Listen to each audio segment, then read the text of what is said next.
My niece died a little over 1 year ago. She is my second oldest half-sister's daughter. I didn't know she was ill and in hospital. No one told me.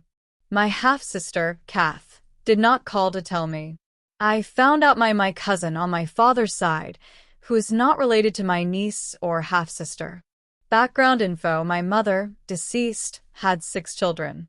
There are 2 oldest half-sisters. Kath is the second, followed by my 3 brothers, and I'm the last child.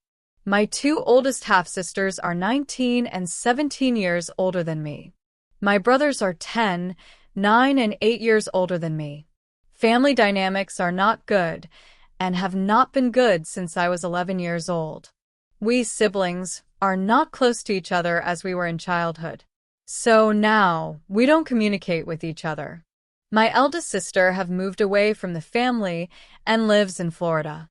I believe lots of family drama between my 2 eldest siblings existed before I was born. So back to Kath. As mentioned, my cousin told me that my niece, Kath's daughter, died. Kath had literally cut my niece out of our life when I was 16 after having a fight with our mother. So, I haven't had a relationship with my niece since.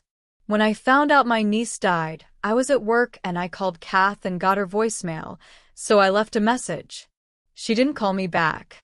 2 days later, I decided to call from a different number, and she answered. I informed her that I had called previously, and DHE said she was busy. She got a bit argumentative, but I ignored it as I'm not that type of person. I expressed my sorrow and offered if she needed any help, either funeral arrangements. She told me that my niece had been ill for a while. She asked me how I found out about the death, and I said someone told me. I offered to be there if she needed me in any way, financial or other. I then asked Kath to let me know the funeral date, place, and time, and then our conversation ended. So 1 week went by, and no funeral details was sent to me. I said, maybe she's busy, so I'll give her time. Then one day before the funeral, a link was sent to me for the funeral to join virtual. I was shocked and hurt as we live 30 minutes apart.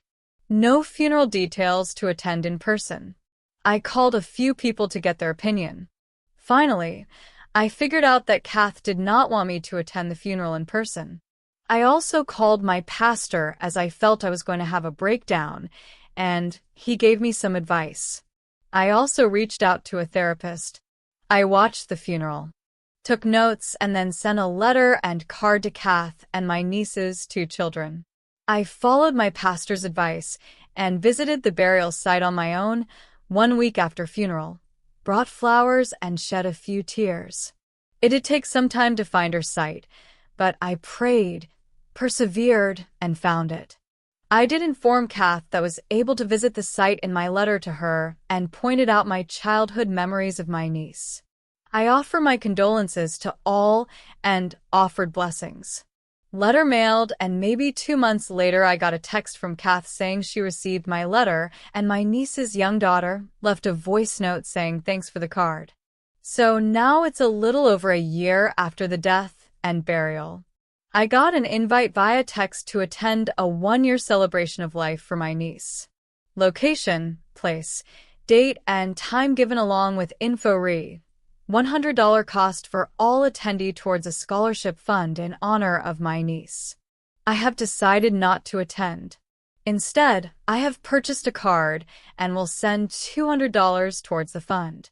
I don't want my emotions toyed with anymore, as this type of behavior has been since my childhood. My therapist laid the facts down, and so this is the choice I made.